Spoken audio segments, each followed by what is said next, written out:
لب پہ میرے یہ صدا ہے شاہزلی نور زمان. صلی علی رسول کریم. میرے بھائیوں بزرگوں دوستوں، اللہ تبارک و تعالیٰ نے ہم سب کو دین کے ساتھ جوڑا ہے. یہ اللہ کا خاص فضل اور کرم ہے. جیسے اللہ نے انبیاء علیہ الصلوۃ والسلام کو دین کی محنت کے لیے منتخب کیا اور چنا، اور اللہ خود یہ منتخب کرتے ہیں. کیونکہ آدم علیہ السلام کو جب پیدا کیا، اللہ تبارک و تعالیٰ نے ایک دنیا کا سلسلہ شروع کیا انسانوں کا. آدم علیہ السلام سے ابتدا کی اللہ نے، اور کائنات کی تخلیق کی وجہ علیہ السلام کی علیہ السلام سے اللہ کا وہ عشق تھا جس کو ظاہر کرنے کے لیے اللہ نے انسان کو پیدا کیا، دنیا کو پیدا کیا، چرند پرند کو، تمام مخلوقات کو پیدا کیا گیا. وہ اکثر حضرت فرماتے ہیں کہ لقمان حکیم سے جب اللہ نے پوچھا کہ آپ کو کیا نبوت چاہیے یا حکمت، دونوں میں سے کیا دوں آپ کو، تو حکیم لقمان علیہ السلام نے فرمایا یا اللہ مجھے آپ حکمت دے دیں. تو اللہ نے حکمت دے دی.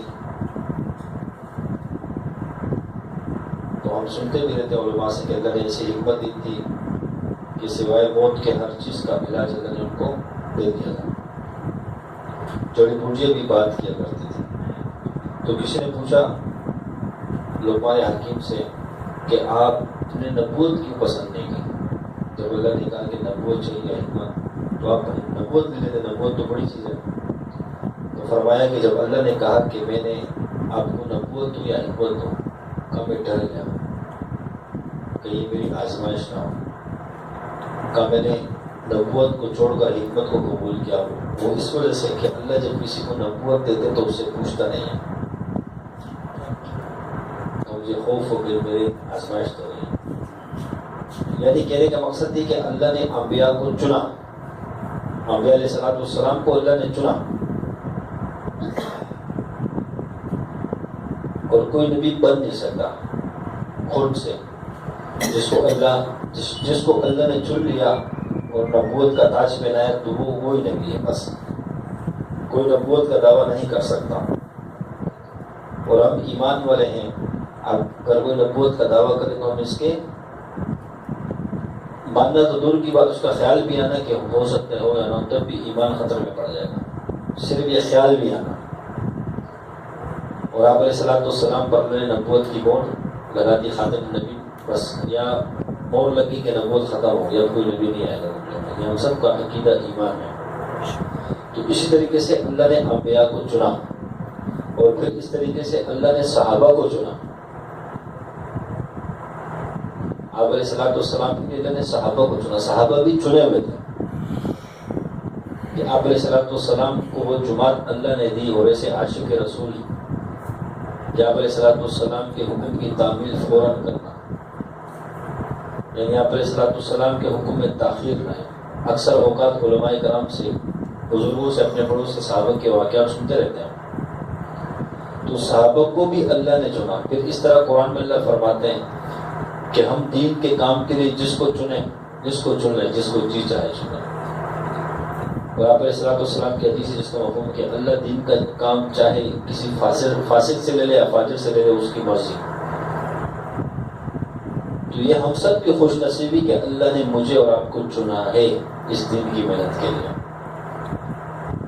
مقصد یہ تھا بیان کرنا کہ جیسے انبیاء کو اللہ نے چنا، پھر صحابہ کو اللہ نے چنا، اس طریقے سے اللہ نے مجھے اور آپ کو بھی چنا ہے اس دین کی محنت کے لیے. اب ہم اس کی قدر کر لیں، اس نعمت کی ناشکری ہم سے نہ ہو جائے، اس نعمت کا ہم شکر گزار بن جائیں، اللہ کی شکر گزار بن جائیں کہ اللہ تو نے ہمیں اس پرفتن دور میں وہ نسبت عطا فرمائی ہے، اپنے شیخ کی سلسلے کی، اپنے دین کی نسبت عطا فرمائی ہے. اس پہ ہم اللہ کا جتنا شکر کریں وہ کم ہے، کیونکہ اللہ نے چن لیا. اب ہم جب اس کی قدر کریں گے تو اللہ ہمیں آگے بڑھاتا جائے گا اور اس کی قدر دیتا رہے گا، اللہ ہمیں ترقیاں دیتا رہے گا۔ اور جب ہم اس نعمت کی ناشکری پہ آ جائیں گے، اللہ نہ کرے کہ جب انسان کو اللہ نعمت دیتا ہے اور جب کوئی اس کی ناقدری پہ آتا ہے تو اللہ پھر وہ نعمت چھین بھی لیتا ہے۔ مجھ سے اور آپ سے اس نعمت کی ناقدری نہ ہو جائے۔ بھائی جب ہمیں اللہ نے چن لیا، ہمیں ایک نسبت کے ساتھ اللہ نے منسلک کر دیا ہے، تو آپ مجھے اور آپ کو چاہیے اس میں ہم دل اور جان سے پیش ہوں، اس خدمت میں ہم اپنے ذاتی تقاضوں کو، دنیا کی ضروریات جو ہے، ضروریات انسان کے ساتھ ہیں، فرماتے ہیں کہ ضروریات کے اندر رہتے ہوئے دین کے کام کو کرنا ہے، یعنی کہ ضروریات کو ترک کرنا ہے۔ یعنی ایک شخص بڑے جلال میں آتا ہے کہ میں بیوی کو بھی چھوڑ رہا ہوں، بچوں کو بھی چھوڑ رہا ہوں، کاروبار کو بھی چھوڑ رہا ہوں، تجارت کو بھی چھوڑ رہا ہوں، سب کو چھوڑ رہا ہوں، بس بستر اٹھا دیا، اللہ کے راستے میں نکل گیا، جہاد میں نکل گیا، تبلیغ میں نکل گیا، بس ایک کونے میں جا کے بیٹھ گیا، بزرگ بن رہا ہے، بس ذکر میں لگ گیا۔ ایسا نہیں ہے، ان ضروریات کے اندر رہتے ہوئے اللہ کو راضی کرنا ہے، اپنے کام کو کرنا ہے۔ بسا اوقات کوئی آزمائش آ جائے، کوئی ایسا تقاضا آ جائے کہ اب حکم ہے کہ ان چیزوں کو چھوڑ دو، تب ہم چھوڑ کے نکلے۔ ہوتے صحابہ کہ جب حکم تھا کہ اللہ کے راستے میں نکلنے، تو جب چھوڑنے کا وقت تھا وہ چھوڑ کے بھی نکلے، اور جب گھر کی خدمت کا وقت تھا تو خدمت میں بھی لگ رہے ہیں۔ تو ہم بھی، جب اللہ نے مجھے اور آپ کو نسبت دی ہے میرے بھائیوں، تو ہم بھی اس نسبت کی قدر کرتے ہوئے جو ہمارے دین کے جو تقاضے ہیں اس پہ بھرپور پورا اتریں۔ جیسے مثال کے طور پہ آج کل ہمارے جیسے سلسلے کا اجتماع کا جو وقت بس آ گیا وقت، ایک گھر میں شادی کی تاریخ دیتے ہیں ہم لوگ کہ بیٹے کی بھائی کی شادی کرنی ہے، جب تاریخ ہم طے کر لیتے ہیں اس کے بعد ہم تیاریوں میں لگ جاتے ہیں، گھر کو چونے بھی کرنا ہے، کلر بھی کرنا ہے، اور خریداری بھی کرنی ہے، اور یہ فلاں فلاں کام کرنا ہے۔ تو اسی ٹائم سے جیسے تاریخ مل جاتی ہے ہم فون لگ جاتے ہیں نا ان کاموں میں۔ تو اسی طریقے سے اجتماع کی تاریخ جو ہماری آ چکی ہے، 6 سفر سے اجتماع شروع ہوگا، تو ہمیں جب تاریخ پتہ چل گئی تو ہم اس کے کاموں میں لگ جائیں، اس میں اب سستی نہ کریں۔ کیوں؟ جس سے شروع میں کہا کہ انبیاء کو اللہ نے چنا، صحابہ کو اللہ نے چنا، تو مجھے اور آپ کو بھی اللہ نے اس کام کے لیے چنا ہے۔ اگر ہم چنے میں بھی خدمت نہیں کریں گے تو کون کرے گا؟ جن کو چن لیا ہے، اب ہم بھی اگر اس میں سستی کریں اور اس نعمت کی ناقدری کریں تو کہیں ایسا نہ ہو کہ اللہ ناراض ہو جائے، ہم سے یہ نعمتیں چھین لیں، کیونکہ اللہ نے اب ہم چن لیے ہیں۔ کہنے کا مقصد یہ کہ جو اجتماع ہے، ہم اللہ نے ہمیں اس کام کے لیے چنا ہے، تو اس میں جان مال وقت کے اعتبار سے دن ہو یا رات ہو اس میں لگ جائیں، اجتماع کی تیاریوں کے لیے، اس کے لیے اعمال بھی کریں، نوافل کا اہتمام بھی کریں، نفلی روزے بھی رکھیں، دعاؤں کا بھی اہتمام کریں، ساتھیوں کو بھی تیار کریں، اس کی خوب دعوت بھی دیں۔ ٹھیک ہے، فنڈ کے حوالے سے جو بڑوں نے دی کہ اس کی بھی فکر کریں۔ دیکھو، فکر یہ نہیں کہ صرف امیر نے کرنی یا ذمہ دار نے کرنی، ہر شخص اپنے وقت کا امیر ہے۔ مثال کے طور پہ ایک ساتھی گھر کے اندر بیٹھا ہوا ہے تو وہ اپنے وقت کا امیر ہے، اس کو خود دیکھنے کہ میں نے یہ وقت کس طرح گزارنا ہے، میں اس وقت کے اندر سلسلے کی کیا خدمت کر سکتا ہوں، اللہ کے دین کی کیا خدمت کر سکتا ہوں، تو وہ امیر ہے اپنے وقت کا، کہ اس کا وقت ضائع نہ ہو۔ ٹھیک ہے، تو اس طرح ہر ساتھی ذمہ دار ہے، یہ نہیں کہ صرف ایک ہی شخص ذمہ دار ہے، یا تو ہر ساتھی ذمہ دار ہے، ہر ساتھی مجھ سمیت اس کی فکر کرے کہ کس طریقے سے ہم فنڈ کی وصولی کریں اور تمام ساتھیوں تک یہ پیغام پہنچے، اطلاع پہنچے، ان کو تیار کریں، کوئی ساتھی ہم سے نہ رہے۔ اور ایسے جو ساتھی ہیں جو محبت کرنے والے، ان کو بھی ہم دعوت دیں کہ چلیں ہمارے ساتھ آپ کے اجتماع میں چلیں، ان کے بھی کوئی منع تو نہیں ہے، اوروں کو بھی ہم تیار کریں، چاہے وہ سلسلے سے منسلک بنے نہ ہو، ان کو بھی تیار کریں، ان کو بھی دعوت دیں کہ بھائی چلا اس طرح اجتماع آپ بھی شرکت کریں۔ ممکن ہے وہ ماحول کو دیکھ لیں، اللہ ان کو بھی قبول کر لیں، اللہ ان کو بھی چن لیں۔ اگر میرے آپ کی دعوت سے کوئی شخص آتا ہے اور وہ ذکر پہ لگ جاتا ہے تو میرا تو کام بن گیا نا، وہ جتنے بھی ذکر کرے گا تو مجھے تو گھر بیٹھے اس کا اجر ملے گا، چاہے وہ مجھ سے بات کرے یا نہ کرے، چاہے مجھ سے ساری زندگی ناراض ہو کیوں نہ بیٹھ جائے، لیکن مجھے تو اجر مل رہا ہے نا۔ تو اسی طریقے سے ہر ساتھی اپنی ذات کے اعتبار سے بھی اس کی فکر کرے، ہم سب ذمہ دار ہیں، یہ نہیں کہ ایک شخص ذمہ دار، نہیں، ہم سب ساتھی ذمہ دار ہیں، اللہ نے ہمیں چنا ہے تو ہم اس کی قدر کریں۔ فنڈ کے حوالے سے بھی، اور ہم اپنی ترتیب ایسی بنا لیں، یہ نہیں کہ ہم نے کاروبار کو بھی چھوڑنا ہے کہ بھائی چھوڑ دیں، نہیں، ترتیب ایسی بنا لیں کہ جس میں ہمارا وہ کام بھی متاثر نہ ہو اور ہمارے سلسلے کا اجتماع بھی ہو جائے۔ ایسی ترتیب بنا لیں کہ ہماری ضروریات کو بھی ہم پیچھے نہ چھوڑیں, ضروریات کو بھی لے کر چلیں, اور ہمارے جو اجتماع کی ہوا خدمت ہے اس میں بھی ہمارا حصہ ہو.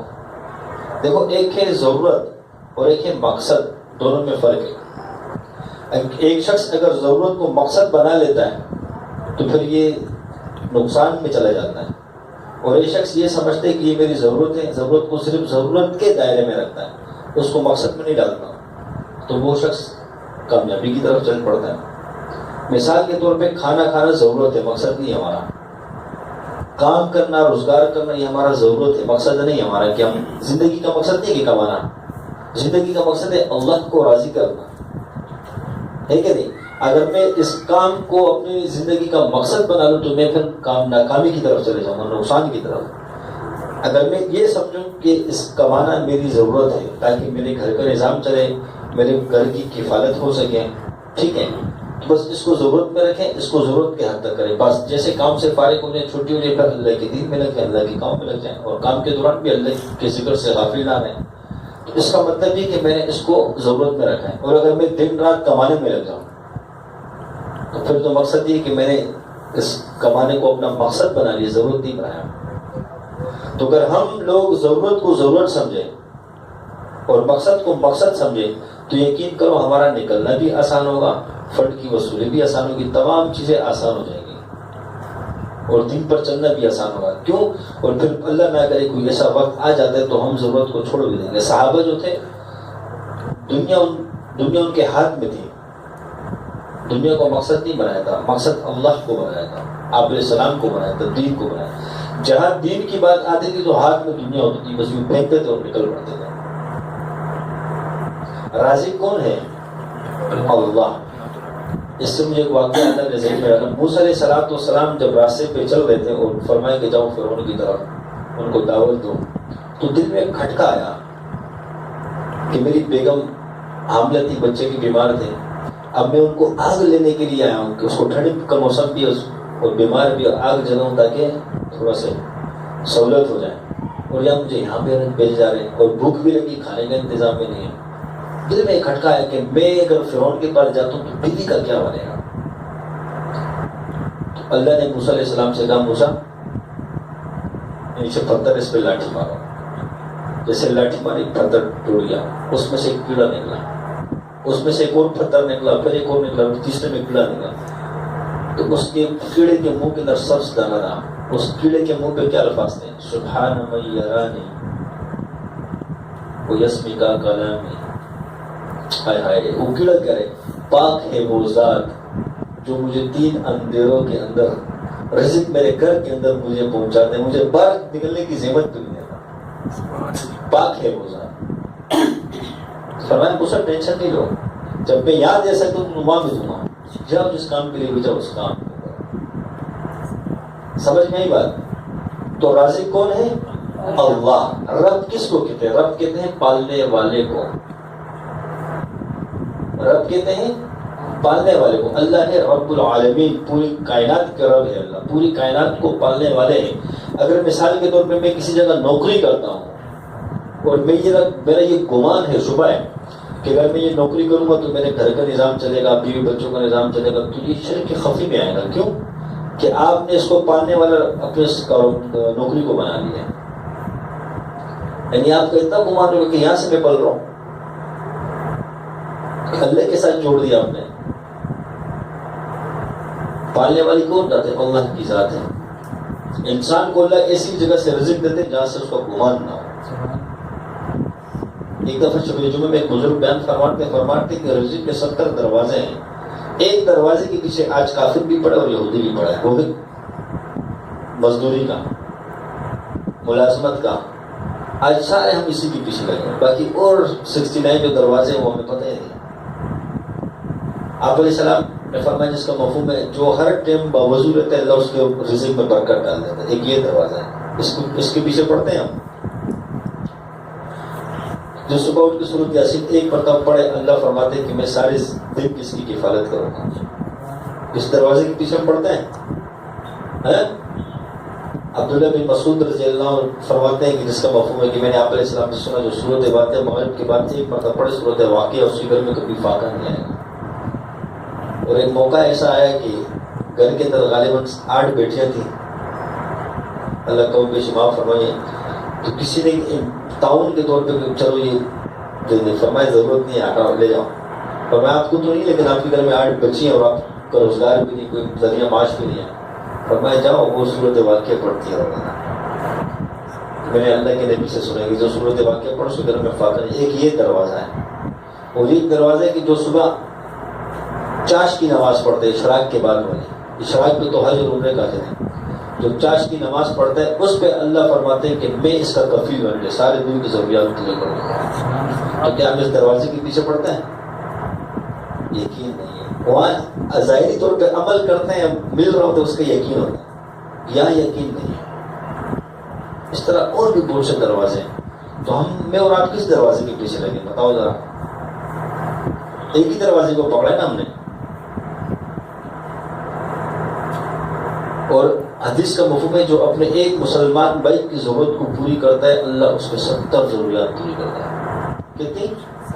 70 ضروریات. اور ایک حدیث کا مفہوم ہے جب ایک مسلمان بھائی اپنے ایک مسلمان بھائی کی کسی ضرورت کو پورا کرنے میں لگ جاتا ہے یا اس کے کام میں لگ جاتا ہے، اللہ اس کے کام میں لگ جاتا ہے جو اپنے بھائی کے کاموں میں لگا ہے. مثال کے طور پہ میری کوئی ضرورت ہے، کوئی حاجت ہے، کوئی کام ہے، اب وہ حل نہیں ہو رہا، اور اکبر بھائی میرے پاس آتے ہیں کہ میرا یہ کام، میں ان کے کام میں لگ گیا. جب میں ان کے کام میں لگ گیا، حدیث کا مفہوم ہے، تو اللہ میرے کام کو ماننے میں لگ گیا. اور جب کوئی ساتھی دوسرے مسلمان بھائی کے لیے دعا کرتا ہے، اللہ تو اس کے رزق میں برکت دے دے، تو ایک فرشتہ ہوتا ہے وہ کہتا ہے اللہ سب سے پہلے اس کے رزق میں برکت دے، کیونکہ اپنے بھائی کے لیے مانگا ہے. تو یہ بھی انسان کے حق میں پہلے آگے لگتی ہے. تو کہنے کا مقصد یہ تھا کہ ہم نے رب بنا لیا ہے دنیا کی ضروریات کو، ضرورت کو صرف ضرورت کے دائرے میں رکھنا ہے بس. اس کو مقصد نہیں بنانا. مقصد اللہ کو راضی کرنا ہے، مقصد ہمارا آخرت ہے. دنیا تو ایک قید خانہ ہے، یہاں آئے ہیں، گزر کے یہ وقت چلا جائے گا. جیسے انسان ایک جیل کے اندر ہوتا ہے، تو یہ ہمارے لیے جیل ہے دنیا. جب انسان جنت میں چلا جائے گا اور جب اللہ کا دیدار کرے گا تو سب لوگ سجدے میں پڑ جائیں گے جو جنت کے میں. تو اللہ کہے گا اڑ جاؤ، سجدے میں نہ گرو. تو کہیں گے اللہ ہم نے دنیا میں آپ کو دیکھا نہیں، بن دیکھے آپ کے آگے سجدے کرتا رہے، اللہ اب تو دیکھ کے تو زیادہ حق بنتی ہے آپ کو سجدہ کرو. تو اللہ جواب میں کیا کہے گا؟ کہے گا آج تم میرے مہمان ہو ہمیشہ کے لیے. دنیا میں میں نے تمہیں آزمائش کے طور پہ ایمان بنانے کے لیے، اعمال بنانے کے لیے، نیکیاں کمانے کے لیے حکم دیا تھا کہ عبادت کرو، سجدہ کرو. آج یہاں کوئی سجدے ہوئی نہیں ہے، جیسے کھاتے کھاؤ، جیسے گھومتے گھومو، کوئی قید نہیں ہے، کوئی پوچھ نہیں ہے، کوئی پابندی نہیں کہ یہ حرام ہے یہ حلال ہے، کوئی نہیں ہے. بس کھاؤ پیو عیش کرو موج کرو. تو ایک ایسی زندگی ہم سب کے لیے آنے والی ہے. اللہ پاک ہم سب کو جنت الفردوس کا اعلیٰ مقام عطا فرمائے. اللہ ہمارے گناہوں کو معاف فرمائے، ہم سب سے راضی ہو جائے. تو مقصد ہمارا اس جگہ جانے کی ضروریات میں سے، مقصد میں سے نہیں ہے. تو ہم نے ضروریات کو ضروریات کے دائرے میں رکھنا ہے، مقصد کو مقصد کے دائرے میں رکھنا ہے. اللہ بھی آزماتا ہے نا. اور اللہ کیا فرماتا ہے قرآن میں کہ ہم نے تمہیں جو نا خرید لیا ہے، جان مال اس کے بدلے میں خرید لے کے آخرت میں ہم تمہیں جنت دیں. تو اللہ نے ہمیں خرید لیا ہے. ایک مثال کے طور پہ ایک ساتھی نے بڑی پیاری بات کہی تھی. جب انسان کسی جگہ کمپنی میں جاتا ہے یا کسی اور ادارے میں جاتا ہے یا فوج میں بھرتی ہوتا ہے، مجھے بتاؤ آدمی کو نجتی کرو، بس اللہ دل میں بات ڈالتے اللہ نے اس کو پوری کرو. انسان جب ایک مسلمان جب فوج میں بھرتی ہوتا ہے، ایک بندہ فوج میں، تو اس کے قانون و قواعد ہوتے ہیں. یا ایک کسی بھی شعبے کے ساتھ تو اس کے قانون اور قواعد ہوتے کہ نہیں ہوتے ہیں. وہ پہلے بتا دی جاتے ہیں کہ بھائی ٹائمنگ یہ ہے، اس ٹائم آؤ گے، اس ٹائم چھٹی ہوگی، اتنا 5% ملے گا، اتنا بونس ملے گا، اور یہ ملے گا. وہ ایک قانون ہے کہ نہیں؟ تو وہ اس قانون کے معاہدے لو کے چلتے ہیں. جب اس قانون کو توڑتے ہیں تو پھر اس پہ جرمانہ کرنا ہو یا سزا دینا ہو یا پیسے کاٹنا ہو، یہ چیزیں ہوتی ہے کہ نہیں ہوتی؟ تو اسی طریقے سے جب ہم نے کلمہ پڑھا ہے لا الہ الا اللہ محمد رسول اللہ، تو ہم نے بھی اللہ سے معاہدہ کیا اس کے بدلے میں. کیا میں اور آپ اس معاہدے کی پاسداری کرتے ہیں؟ یعنی آسان معاہدہ، یہ آسان معاہدہ، باقی اس کو کھولنے کی ضرورت نہیں ہے کہ لا الہ الا اللہ محمد رسول اللہ، یعنی اللہ کے تمام احکامات کو مانیں گے آپ علیہ الصلوۃ والسلام کے طریقے پر. یہ بس ایک مختصر جملہ ہے. اب اللہ کے جو احکامات ہیں، چاہے وہ قرآن میں ہیں یا آپ علیہ الصلوۃ والسلام نے احادیث مبارکہ سے بدلائیں، آپ علیہ السلام نے بھی بتایا تو اللہ کے احکامات بدلائے نا. قرآن میں بھی اللہ نے اپنے حکموں کو نازل کیا. تو بس یہ اس کا نچوڑ ایک جملہ کہ جب کلمہ پڑھا تو یہ معاہدہ ہو گیا اللہ کے ساتھ کہ اللہ تیرا ہر حکم مانیں گے. کس کے طریقے سے پورا کریں گے؟ اس حکم پر چلیں گے آپ علیہ السلام کی طرف. تو کہ اللہ کے کتنے احکامات ہم توڑ رہے ہیں، چاہے وہ زکوٰۃ کے ہو، نماز کے ہو، معاشرت کے ہو، پڑوس کے ہو، جتنے بھی معاملات ہیں، تجارت کے ہو، کاروبار کے ہو، تو ہم اپنے معاہدے کے خلاف ورزی. پھر بھی اللہ کریم ہے. تو ایک دوسری بات یہ تھی کہ جب ایک بندہ فوج میں داخل ہوتا ہے تو پھر وہ اس کو کھانا پینا بھی دیتے، تنخواہ بھی دیتے، وردی بھی دیتے، سب چیزیں کریں. جہاں اس کی پوسٹنگ ہوتی ہے وہاں اس کو گھر بھی دیتے کریں. اگر گھر کو نہیں دیتے تو اس کی کرایہ دیتے ہیں اس کو گھر کا. ہے کہ نہیں؟ ایک فوجی اس کی اتنی لاج رکھتا ہے. ایک بریکر سے سلوا گیا ہے.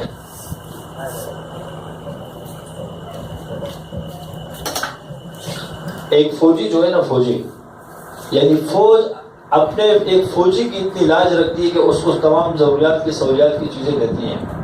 ضروریات کی اور سہولیات کی دیتی ہیں. ہے کہ نہیں ہے؟ اس کی ضروریات پوری ہو رہی تھی نا، اس کی بھی اور اس کے گھر کی بھی ہوتی ہے. میڈیکل بھی دیتے ہیں، اسپتال بھی، سب کچھ دیتے ہیں. تو اسی طریقے سے اگر ہم اللہ کے کام میں لگ جائیں گے تو وہ رب کریم ہماری ضروریات کو خود بخود پورا کریں گے. گھبرانے کی ضرورت نہیں ہے. جب ہم اس کے کام میں لگ جائیں گے اور جب ہم سستی اور کاہلی میں آ جائیں گے تو پھر جو نا اللہ کی رحمت سے انسان دور ہوتے. جب ہم سستی کرتے ہیں تو یہ چیز صحیح نہیں ہے.